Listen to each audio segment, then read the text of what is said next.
এমন তো না যে ছবিতে উনি উল্টায় দিবে 1 কোটি টাকা নিয়ে। বলুক 1 কোটি টাকা, আমি 5 কোটি টাকা দেবো।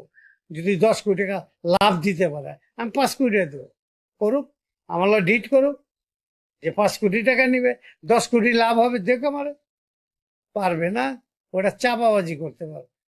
নিজের টাকা নিজে কত টাকা, 1 কোটি চাচ্ছে, ওটারে 50 লাখ কেন, ওটা এখন চা উচিত ওর 25 লক্ষ টাকা হাইস্ট। তাও অনেক বেশি বলছে।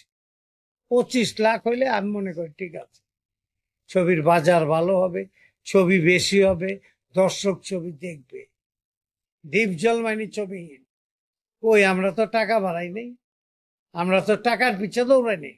আমরা ফিল্ম কিভাবে উঠবে সেইটা করার চেষ্টা করছি, সেটা আগানোর চেষ্টা করছি। আমি যে কত রাত জাগছি তা আজও বলতে পারবো না। বলতে পারবে যারা, যার ছবি কাজ করেছি, সে বলতে পারবো।